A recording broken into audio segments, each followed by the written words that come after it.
Hi, Camille here, animal communicator, channel, healer, and storyteller. And today's another one of my stories. And this has to do with a white cat called Indiana Jones, Indy for short. And Indy ran away from home because he felt he was being punished. So Indy came to live with his human, Brenly, and her family, which also included several French bulldogs, when he was a kitten. And he was happy as he could be in the household. There weren't any problems with him. Indy the way he got his name was because he let her know very quickly in his time with her that he did not want to just stay in the house, but he was an indoor-outdoor cat. And so every day he went out to explore, and every night he came home. And that's how he lived for 10 years. Now, I'm not in favor of cats being indoor-outdoor cats unless they're protected in a catio or something like that. But in this case, this little guy lived by a creek in the city where there was all kinds of land unoccupied, but still, wildlife, that sort of thing, but unoccupied that he could explore when he went out. So he stayed relatively close to home, but by the creek where he could watch the insects, all the different animals, the birds, all those kinds of things. And he was happy doing that. And for 10 years, there didn't seem to be any problem. Then one day I got a call from Brenly, and she said she was worried about Indy because he'd been gone 2 nights, which was highly unusual. And she felt like there had been something going on with him prior to that, but she wasn't sure what. She said that he'd been distant from her and didn't want cuddles. And he wasn't really a cuddly cat anyway, but he did cuddle every day at his own requests. Not if you wanted to necessarily, but if he wanted to be cuddled. So he was a pretty independent cat in a lot of ways. But she was concerned because she thought something was wrong, but she didn't know what.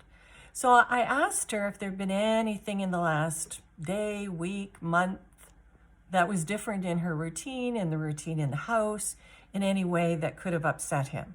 She couldn't think of anything, but she did say that her father had been recovering from surgery and had come to live with her for the last couple of months, and he brought his dog with him.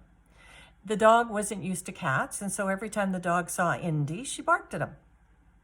She said that was the only thing that there was, but now they'd gone home, so there really wasn't any reason for Indy to be upset over that. I said, okay, I'll talk to Indy and I'll get back to you.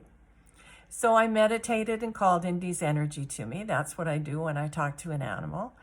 And Indy came in loud and strong, and he was a really ticked off cat. Indignant. Absolutely indignant over what his family had done to him. As far as he was concerned, he was punished, unjustly so, because there was a dog that had lived there with him that was really badly behaved and was let to be badly behaved. So it turned out that Indy felt that he was being punished because the dog got away with barking at him incessantly, and he ended up living in the basement to get away from the dog. And so one day he had enough. He said to himself that he's just going to go find another family. He's not going to live there anymore. And off he went. Well, I went back to Brenly with the news, and I said that my sense was that Indy was still around her property, hadn't quite made up his mind that he was going to leave or not, and that she had an opportunity to talk to him, to apologize for his being punished, because that's what he viewed had happened to him, to apologize and to let him know that never would that be allowed to happen again. That even if the dog came back, the dog would not be allowed to bark at him and chase him out of his home. I said, talk out loud, wander your property, tell him you're really sorry, ask him to come home. Now, another thing that was an issue here was that Brenly and her family always went to the lake over the summer, and they were gone a couple of months, and Indy loved it at the lake, and she wanted to make sure he came with them and wasn't left behind. So I also told her to mention that the lake trip was coming up and how many sleeps that was. I think it was like 3 sleeps, human sleeps, 3 nights, before they were going to go to the lake, and she really wanted him to come to that as well. She agreed to do that, and must have, because a few days later, before she went to the lake, I heard from her, and Indy had come home. She'd opened the door, there he was, he walked in, he walked up to her and demanded cuddles.